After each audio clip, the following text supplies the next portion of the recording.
Hello മക്കളെ, നമ്മുടെ +1 കെമിസ്ട്രിയിലെ second chapter ആണ് നമ്മുടെ സ്ട്രക്ചർ ഓഫ് ആറ്റം. അപ്പോൾ ഈ ഒരു ചാപ്റ്ററിൽ ഒരുപാട് അറ്റോമിക് മോഡൽസും അതേപോലെ തന്നെ നമ്മുടെ ആറ്റത്തിനെ കുറിച്ച് ഇത്രയും കാലം നമ്മൾ ധരിച്ചു വെച്ചിരുന്നത് ഒന്നല്ല ശരി, കറക്റ്റായിട്ട് ഏതാണ് ആ ഒരു അറ്റോമിക് മോഡൽസ് ഇന്ന് നമ്മൾ ആക്സെപ്റ്റ് ചെയ്തിരിക്കുന്നത് എന്നൊക്കെയാണ് നമ്മൾ ഈ ഒരു ചാപ്റ്ററിൽ പഠിക്കുന്നത് അല്ലേ. അപ്പോൾ ഈ ഒരു വീഡിയോയിൽ ഈ ഒരു ചാപ്റ്ററിലെ ഏറ്റവും ഇമ്പോർട്ടൻ്റ് ആയിട്ടുള്ള ഒരു ടോപ്പിക്കാണ് നമ്മൾ ഡിസ്കസ് ചെയ്യാൻ വേണ്ടി പോകുന്നത്. ഒരു സൂപ്പർ ആയിട്ടുള്ള ഒരു എക്സ്പെരിമെൻ്റ് ആണ് കേട്ടോ. അപ്പോൾ എല്ലാവരും എന്ത് ചെയ്യുക, വീഡിയോ സ്കിപ്പ് ചെയ്യാതെ ഫസ്റ്റ് മുതൽ ലാസ്റ്റ് വരെ നമ്മുടെ വീഡിയോ ഒന്ന് കാണാൻ വേണ്ടിയിട്ട് ട്രൈ ചെയ്യുക കേട്ടോ. എല്ലാവരും അങ്ങനെ തന്നെ കാണാം. ഓക്കെ, അപ്പോൾ ഇതിൽ നമ്മൾ നമ്മുടെ ഡിസ്കവറി ഓഫ് ഇലക്ട്രോൺസ്, നമ്മുടെ ഇലക്ട്രോൺസ് കണ്ടുപിടിക്കുന്ന ഒരു കഥ നമ്മൾ പഠിക്കുന്നുണ്ട്. ഏത് എക്സ്പെരിമെൻറ്റിലൂടെയാണെന്ന് ഓർമ്മ ഉണ്ടായിരുന്നോ? ഇതേപോലെയുള്ള ഒരു എക്യുപ്മെൻ്റ് ആണ്, അതായത് നമ്മുടെ cathode ray discharge tube experiment ആണ് അല്ലേ. Cathode ray discharge tube experiment എന്ന് പറഞ്ഞാൽ ഒരു സൂപ്പർ ആയിട്ടുള്ള എക്സ്പെരിമെൻറ്റിലൂടെയാണ് നമ്മൾ എന്ത് ചെയ്യുന്നത്, നമ്മുടെ സ്വന്തം ഇലക്ട്രോണിനെയൊക്കെ ഫൈൻഡ് ചെയ്യുന്നത്.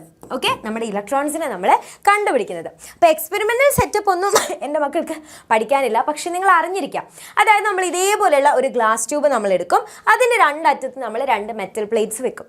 എന്നിട്ട് ഒരാളെ ബാറ്ററിയുടെ നെഗറ്റീവ് ടെർമിനലായിട്ടും ഒരാളെ ബാറ്ററിയുടെ പോസിറ്റീവ് ടെർമിനലായിട്ടും കണക്ട് ചെയ്യും. എന്നിട്ടോ അതിൽ നെഗറ്റീവായിട്ട് കണക്ട് ചെയ്ത ആളെ നമ്മൾ കാഥോഡ് എന്നും പോസിറ്റീവായിട്ട് കണക്ട് ചെയ്ത ആളെ നമ്മൾ ആനോഡ് എന്നൊക്കെയാണ് വിളിക്കുക അല്ലേ.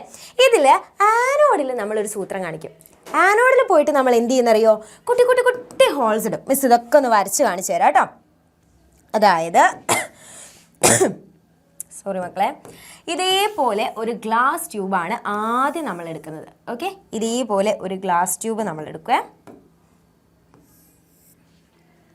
എന്നിട്ട് ഈ ഒരു ഗ്ലാസ് ട്യൂബിൽ നമ്മൾ എന്ത് ചെയ്യാണ്, ഈ ഒരു ഗ്ലാസ് ട്യൂബിൽ രണ്ടറ്റത്ത് 2 മെറ്റൽ പ്ലേറ്റ്സ് നമ്മൾ വെക്കുകയാണ്. ഇവിടെ ഒരു മെറ്റൽ പ്ലേറ്റ് വെക്കും, അതിന് നമ്മൾ കളർ കൊടുക്കുന്നു.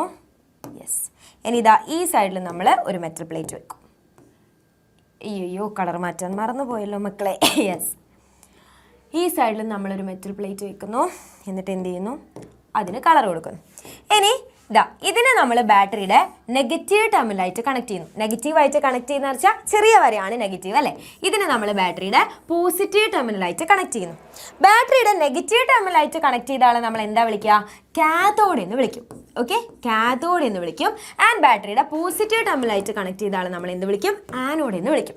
ഇനി എന്താ ചെയ്യുന്നത്, ഈ ആനോഡിൽ പോയിട്ട് നമ്മൾ കുട്ടി കുട്ടി ഹോൾസ് ഇടും. ആനോഡിൽ പോയിട്ട് നമ്മൾ എന്തിടും, ഇതേപോലെ കുട്ടി കുട്ടി ഹോൾസ് ഇടും, അല്ലെങ്കിൽ പെർഫറേഷൻസ് ഇടും. അപ്പം നമ്മൾ ആ ആനോഡിനെ എന്താ വിളിക്കാന്നറിയോ, അത് പിന്നെ വെറും ആനോഡല്ല, പെർഫറേറ്റഡ് ആനോഡ് എന്ന് നമ്മൾ വിളിക്കും. എന്താ വിളിക്കുക, പെർഫറേറ്റഡ് ആനോഡ് എന്ന് വിളിക്കും. ഓക്കെ, ഇതേപോലെ ഹോൾസ് ഇട്ടോ, അത് പെർഫറേറ്റഡ് ആനോഡ്. ഇനി നമ്മുടെ ആനോഡിൻ്റെ പുറകിൽ നമ്മൾ എന്ത് ചെയ്യുന്നറിയോ മക്കളെ, ഇതേപോലെ ഫ്ലൂറസെൻ്റ് ആയിട്ടുള്ള ഒരു മെറ്റീരിയൽ നമ്മൾ കോട്ട് ചെയ്യും.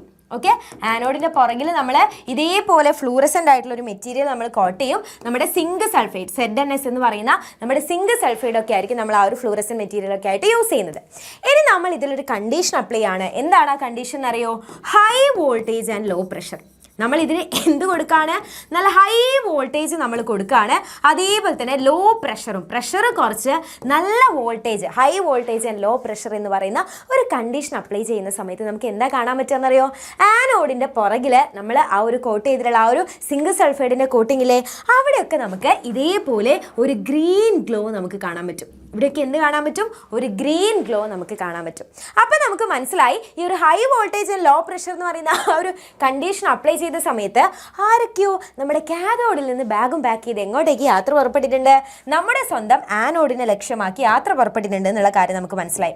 ഓക്കെ, കാഥോഡിൽ നിന്ന് ആരൊക്കെയോ ഇങ്ങനെ എന്ത് ചെയ്തു, നമ്മുടെ ആനോഡിനെ ലക്ഷ്യമാക്കി യാത്ര പുറപ്പെട്ടിട്ടുണ്ട് എന്ന് മനസ്സിലായി. അപ്പോൾ കാഥോഡിൽ നിന്ന് പുറപ്പെട്ടിട്ടുള്ള ആൾക്കാരായതുകൊണ്ട് ഇവരെ നമ്മൾ എന്താ വിളിച്ചതെന്നറിയോ, കാഥോഡിൽ നിന്ന് പുറപ്പെട്ടിട്ട ആൾക്കാരായതുകൊണ്ട് ഇവരെ പോയിട്ട് നമ്മൾ എന്ത് വിളിച്ചു, കാഥോഡ് റേസ് എന്ന് വിളിച്ചു. എന്താ വിളിച്ചേ, കാഥോഡ് റേസ് എന്ന് വിളിച്ചു.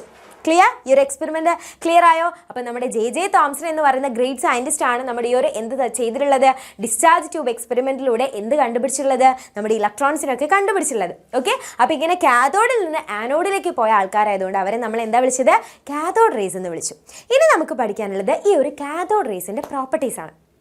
ഓക്കെ, എന്തൊക്കെയാണ് നമ്മുടെ കാഥോഡ് റേസിൻ്റെ പ്രോപ്പർട്ടീസ് ആണ് മക്കളെ. എങ്ങനെയായിരിക്കും കാഥോഡ് റേസ് പോയിട്ടുണ്ടാവുക, നമ്മളെ പോലെ സ്ട്രെയിറ്റ് ഫോർവേഡ് അല്ലേ, നേരെ പോയെന്ന ലൈനാണോ നമ്മുടെ കാഥോഡ് റേസ്, അതല്ല ഇങ്ങനെ വളഞ്ഞ് പൊളഞ്ഞായിരിക്കും പോയിട്ടുണ്ടാവുക. എന്താ നിങ്ങൾക്ക് തോന്നുന്നത്? അതായത് നമ്മൾ എന്ത് ചെയ്തു എന്നറിയോ, ഇങ്ങനെ നമ്മുടെ കാഥോഡ് റേസ് ഇങ്ങനെ പോവാണ്. ഇങ്ങനെ കാഥോഡ് റേസ് പോകുന്ന സമയത്ത് നമ്മൾ എന്ത് ചെയ്തു, അതിൻ്റെ മുന്നിൽ ഇതേപോലെ ഒരു ഒബ്ജക്റ്റ് വെച്ച സമയത്ത് ആ ഒബ്ജക്റ്റിൻ്റെ കറക്റ്റ് ആയിട്ടുള്ള ഷാഡോ നമുക്ക് കിട്ടി. ഓക്കെ, കാഥോഡ് റേസിൻ്റെ മുന്നിൽ ഒരു ഒബ്ജക്റ്റ് വെച്ച സമയത്ത് ആ ഒരു ഒബ്ജക്റ്റിൻ്റെ കറക്റ്റ് ഷാഡോ നമുക്ക് കിട്ടി. അതിൻ്റെ അർത്ഥം എന്താണെന്നറിയോ? നമ്മുടെ കാഥോഡ് റേസ് എങ്ങനെയാണ് പോയിട്ടുള്ളത്? നമ്മളെ പോലെ സ്ട്രെയിറ്റ് ഫോർവേഡാണ്, ട്രാവൽസ് ഇൻ സ്ട്രെയിറ്റ് ലൈൻ. എങ്ങനെയാണ് നമ്മുടെ കാഥോഡ് റേസ് സഞ്ചരിക്കുക? നല്ല സ്ട്രെയിറ്റ് ലൈൻ ആയിട്ടായിരിക്കും ആര് സഞ്ചരിക്കുന്നുണ്ടായിരിക്കുക? നമ്മുടെ കാഥോഡ് റേസ് ഒരു പ്രശ്നമില്ല, അത് ഇങ്ങനെ സ്ട്രെയിറ്റ് ലൈൻ ആയിട്ടായിരിക്കും സഞ്ചരിക്കുന്നുണ്ടായിരിക്കുക. ഓക്കെ, ഇനി നമ്മൾ എന്ത് ചെയ്യാണ്? ഇതേപോലെ കാഥോഡ് റേസ് ഇങ്ങനെ പോകുന്ന സമയത്ത് നമ്മൾ പോസിറ്റീവ് ഇലക്ട്രിക് ഫീൽഡും അതേപോലെ നെഗറ്റീവ് ഇലക്ട്രിക് ഫീൽഡും അപ്ലൈ ചെയ്യണേ. ഇവിടെ ഞാൻ എന്ത് ചെയ്തു? ഇതേപോലെ പോസിറ്റീവ് ഇലക്ട്രിക് ഫീൽഡ് അപ്ലൈ ചെയ്തു. ആൻഡ് ഇവിടെ ഞാൻ എന്ത് ചെയ്തു? ഇതേപോലെ നെഗറ്റീവ് ഇലക്ട്രിക് ഫീൽഡ് അപ്ലൈ ചെയ്തു. അപ്പം നമ്മുടെ കാഥോഡ് റേസിന് സ്ട്രെയിറ്റ് ഫോർവേഡ് ആയിരുന്നേ, പക്ഷേ ഈ പോസിറ്റീവ് നെഗറ്റീവ് അങ്ങ് അപ്ലൈ ചെയ്ത സമയത്ത് ഒരാളുടെ അടുത്തേക്ക് ഒരു ചായ്വ്. അത് ആരുടെ അടുത്തേക്കാണെന്നറിയോ? നമ്മുടെ സ്വന്തം പോസിറ്റീവ് ഇലക്ട്രിക് ഫീൽഡിൻ്റെ അടുത്തേക്ക് കാഥോഡ് റേസിന് എന്ത് വന്നു മക്കളെ? ഒരു ചായ്വ്, ഒരു ഇഷ്ടം വന്നു. അപ്പോൾ പോസിറ്റീവ് ആയിട്ടുള്ള ആളോട് ഇഷ്ടം തോന്നണമെങ്കിൽ ഈ വരുന്ന ആൾക്കാർക്ക് എന്ത് ചാർജ് ആയിരിക്കണം? വരുന്ന ആൾക്കാരൊക്കെ നെഗറ്റീവ് ചാർജ് ആണെങ്കിലാണ് പോസിറ്റീവിനോട് ഇഷ്ടം തോന്നുന്നത് അല്ലേ? നമുക്കറിയാം ഓപ്പോസിറ്റ് ചാർജസ് ആണ് എപ്പോഴും അട്രാക്ട് ചെയ്യുക. അപ്പോൾ ഈ വരുന്ന കാഥോഡ് റേസിന് എന്ത് ചാർജ് ആണ്? നെഗറ്റീവ് ചാർജ് ആയതുകൊണ്ടാണ് പോസിറ്റീവിൻ്റെ അടുത്തേക്ക് അട്രാക്ട് ചെയ്തതെന്ന് മനസ്സിലായി. അതായത് they are negatively charged particles. നമ്മുടെ ആ ഒരു കാഥോഡ് റേസ് എന്താണ്? അവർ നെഗറ്റീവ്ലി ചാർജ്ഡ് ആയിട്ടുള്ള പാർട്ടിക്കിൾസ് ആണ് നമുക്ക് മനസ്സിലായി. ഓക്കെ, ഇനി എന്താ ചെയ്തതെന്നറിയോ? നമ്മൾ ഈ ഒരു ഡിസ്ചാർജ് ട്യൂബിൽ പല ഗ്യാസ് എടുത്തു നോക്കി. അതായത് ഇതേപോലെ ഇതാണ് നമ്മുടെ ഡിസ്ചാർജ് ട്യൂബ് എന്ന് വിചാരിക്കാം. ഈ ഒരു ഡിസ്ചാർജ് ട്യൂബിൽ നമ്മൾ എന്ത് ചെയ്തു? ഈ ഒരു ഡിസ്ചാർജ് ട്യൂബിൽ പല ഗ്യാസ്, അതായത് ചില സമയം നമ്മൾ ഹൈഡ്രജൻ ഗ്യാസ് എടുത്ത് നോക്കി, ഓക്സിജൻ ഗ്യാസ് എടുത്ത് നോക്കി, ഹീലിയം ഗ്യാസ് എടുത്ത് നോക്കി, ഏത് ഗ്യാസ് എടുത്ത് നോക്കിക്കഴിഞ്ഞാലും ഈ ഒരു ഡിസ്ചാർജ് ട്യൂബിനുള്ളിലെ കാഥോഡ് റേസിനൊക്കെ ഒരേ പ്രോപ്പർട്ടീസ് ആണെന്ന് മനസ്സിലായി. അതേപോലെ നമ്മൾ എന്ത് ചെയ്തു എന്നറിയോ? ഈ ഇലക്ട്രോഡ്സിലെ മക്കളെ, ഇലക്ട്രോഡ്സിൻ്റെ മെറ്റീരിയൽസ് നമ്മൾ മാറ്റി നോക്കി. ഓക്കെ, ഇലക്ട്രോഡിൻ്റെ മെറ്റീരിയൽസ് മാറ്റി നോക്കിയപ്പോഴും അതേപോലെ ഇതിലുള്ള ഗ്യാസൊക്കെ പല ഗ്യാസ് എടുത്ത് നോക്കിയപ്പോഴും വരുന്ന കാഥോഡ് റേസിന് ഒരു കുലുക്കമില്ല. എവിടുന്ന് വരുന്ന കാഥോഡ് റേസ് ആയാലും എന്താണ്? അവർക്ക് ഒരേ സ്വഭാവമാണെന്ന് മനസ്സിലായി. ഓക്കെ, അപ്പോൾ എന്തൊക്കെയാണ് നമ്മൾ പറഞ്ഞത്? നമ്മുടെ കാഥോഡ് റേസ് എന്ന് പറയുന്നത് നെഗറ്റീവ്ലി ചാർജ്ഡ് ആയിട്ടുള്ള ആൾക്കാരാണ്. അവർ നല്ല സ്ട്രെയിറ്റ് ഫോർവേഡ് ആണ് അല്ലേ? ട്രാവൽസ് ഇൻ സ്ട്രെയിറ്റ് ലൈൻ ആണ്. അതേപോലെ തന്നെ എന്താണ് മക്കളെ? ആ ഒരു ഗ്ലാസ് ട്യൂബിനുള്ളിലെ ഗ്യാസ് നമ്മൾ മാറ്റിക്കഴിഞ്ഞാലും ഇലക്ട്രോഡ്സിൻ്റെ മെറ്റീരിയൽ മാറ്റിക്കഴിഞ്ഞാലും ഒക്കെ അവർക്ക് എന്തായിരിക്കും? സെയിം പ്രോപ്പർട്ടി ആയിരിക്കും അവർ കാണിക്കുന്നുണ്ടായിരിക്കും. അപ്പോൾ ഇതേപോലെ നമ്മുടെ കാഥോഡ് റേസിൻ്റെ പ്രോപ്പർട്ടീസ് വളരെ ഇമ്പോർട്ടൻ്റ് ആണ്. എക്സാമിന് എപ്പോഴും ചോദിക്കുന്നതാണ് കാഥോഡ് റേസിൻ്റെ ഏതെങ്കിലും 2 പ്രോപ്പർട്ടീസ് എഴുതാൻ വേണ്ടിയിട്ടൊക്കെ. എക്സ്പെരിമെൻറ്റ്സ് ഒന്നും എൻ്റെ മക്കൾ ആലോചിക്കേണ്ട. പക്ഷേ ഈ ഒരു എക്സ്പെരിമെൻറ്റ് നിങ്ങളുടെ മൈൻഡിൽ ഉണ്ടെങ്കിൽ ഉറപ്പായിട്ടും തെറ്റിക്കാതെ വേഗം തന്നെ നമുക്ക് ഇത് എഴുതാൻ വേണ്ടി പറ്റും. ഓക്കെ, അപ്പോൾ എന്താണ്? The cathode rays start from cathode and move towards anode അല്ലേ? കാഥോഡിൽ നിന്ന് തുടങ്ങി ആനോഡിലേക്ക് പോകുന്ന ആൾക്കാരാണ് നമ്മുടെ cathode rays. They are negatively charged particles. Charge എന്താണ് മക്കളെ? നെഗറ്റീവ് ചാർജുള്ള ആൾക്കാരാണ്. These rays travel in straight lines in the absence of electric or magnetic field. അതായത് ഇലക്ട്രിക് ഫീൽഡിൽ ഡിഫ്ലക്ട് ചെയ്യുന്ന പോലെ തന്നെ മാഗ്നറ്റിക് ഫീൽഡിന്റെ പ്രസൻസിലും ഡിഫ്ലക്ഷൻ കാണിക്കും. അപ്പോൾ ഇലക്ട്രിക് ഫീൽഡും മാഗ്നറ്റിക് ഫീൽഡും ഇല്ലെങ്കിൽ അവർ നല്ല സ്ട്രെയിറ്റ് ഫോർവേഡ് ആയിട്ട് അല്ലേ നേരെ ആയിരിക്കും സഞ്ചരിക്കുന്നുണ്ടായിരിക്കുക. And deflected by electric and magnetic field possess kinetic energy and the nature of cathode rays does not depends upon the nature of gas and material of electrode അല്ലേ? ആ ഒരു കാഥോഡ് റേസിൻ്റെ നേച്ചർ എന്ന് പറയുന്നത് എന്തിനെ ഡിപ്പെൻഡ് ചെയ്യുന്നില്ല?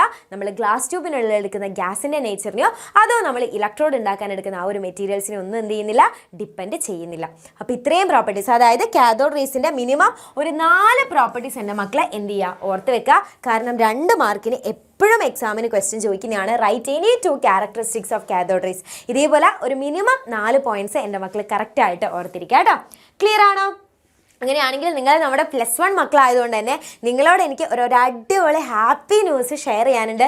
ഭയങ്കര പ്രൗഡായിട്ടാണ് ഞാനിത് പറയുന്നത്. കാരണം +1 കഴിഞ്ഞ വർഷം നമ്മുടെ മക്കളിൽ ഇത്രയും പേർക്കാണ് കേരളത്തിലെ ഏറ്റവും ബെസ്റ്റ് ആയിട്ടുള്ള, അതായത് 520 ഔട്ട് ഓഫ് 520 കിട്ടിയിട്ടുള്ളത്. 520 520 മാർക്കും കിട്ടിയിട്ടുള്ള നമ്മുടെ കേരളത്തിൽ ഇത്രയും മക്കളാണ് നമ്മുടെ സ്വന്തം അല്ലെ എക്സാമിനറിൻ്റെ ബാച്ചിൽ പഠിച്ചിട്ടുള്ളത്.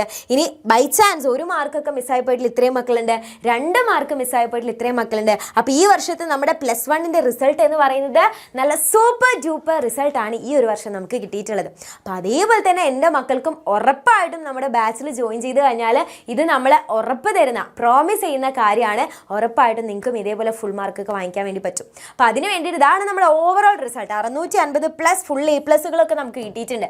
അപ്പോൾ അതിന് വേണ്ടിയിട്ട് എൻ്റെ മക്കൾക്ക് ഇപ്പോൾ തന്നെ നമ്മുടെ +1 ബാച്ചിലൊക്കെ ജോയിൻ ചെയ്യാൻ വേണ്ടി പറ്റും. അപ്പോൾ ഇങ്ങനെ ജോയിൻ ചെയ്യാൻ വേണ്ടിയിട്ട് +1 അഗ്നിയിലാണെങ്കിൽ നിങ്ങൾക്ക് +1 സയൻസിൻ്റെ മാത്രം ക്ലാസ്. ഇനി നിങ്ങൾക്ക് +1 സയൻസിൻ്റെ കൂടെ നീറ്റ് കോച്ചിങ് കൂടെ വേണമെങ്കിൽ അതിനായിട്ട് നമ്മുടെ +1 പൃഥ്വി ബാച്ച് ഉണ്ട്. ഇനി സയൻസിൻ്റെ കൂടെ നിങ്ങൾക്ക് JEE കോച്ചിങ് കൂടിയാണ് ആവശ്യമെങ്കിൽ നമ്മുടെ ഏതുണ്ട് മക്കളെ, +1 യോധ ബാച്ച് ഉണ്ട്. അപ്പോൾ ഈ ഒരു ബാച്ചിലൊക്കെ ജോയിൻ ചെയ്ത് കഴിഞ്ഞാൽ എല്ലാ ചാപ്റ്റേഴ്സും കുട്ടി വീഡിയോസായിട്ട്, ലേണിംഗ് വീഡിയോസായിട്ടായിരിക്കും നിങ്ങൾക്ക് കിട്ടുന്നുണ്ടായിരിക്കാം. അതിൻ്റെയൊക്കെ നോട്ട്സും നമ്മൾ നിങ്ങൾക്ക് തരുന്നുണ്ടായിരിക്കും. അതേപോലെ physics, chemistry, biology, maths, Malayalam, English, Hindi എല്ലാ സബ്ജക്റ്റും നമ്മൾ എടുത്തു തരും. അതേപോലെ പ്രീവിയസ് ഇയർ ക്വസ്റ്റ്യൻസ്, അതായത് നമ്മുടെ ടോപ്പേഴ്സിൻ്റെ ഒക്കെ ഇൻ്റർവ്യൂ നിങ്ങൾ നോക്കിക്കഴിഞ്ഞാൽ അതിലൊക്കെ ഏറ്റവും കൂടുതൽ അവർ പറഞ്ഞിട്ടുള്ളത് നമ്മുടെ പ്രീവിയസ് ഇയർ ക്വസ്റ്റ്യൻ സെഷനാണ് എല്ലാവർക്കും ഇഷ്ടമായിട്ടുള്ളത്. അപ്പം ഇത്രയും ഒരു ഫുൾ പാക്കേജാണ് എൻ്റെ മക്കൾക്ക് +1 നമ്മുടെ ബാച്ചിൽ ജോയിൻ ചെയ്താൽ കിട്ടാൻ വേണ്ടി പോകുന്നത്. ഇതിൻ്റെ കൂടെ നമ്മുടെ ബുക്ക് സെറ്റും കൂടെ നിങ്ങൾക്ക് ഫ്രീ ആയിട്ട് കിട്ടുന്നതായിരിക്കും. അപ്പോൾ ഇതിനൊക്കെ വേണ്ടിയിട്ട് ഈ താഴെ കാണുന്ന നമ്പറിൽ ജസ്റ്റ് എൻ്റെ മക്കളൊന്ന് കോൺടാക്ട് ചെയ്താൽ മാത്രം മതി കേട്ടോ. ഓക്കെ, അപ്പോൾ ഈ ഒരു വീഡിയോ എൻ്റെ മക്കൾക്ക് ഇഷ്ടമായിട്ടുണ്ട്.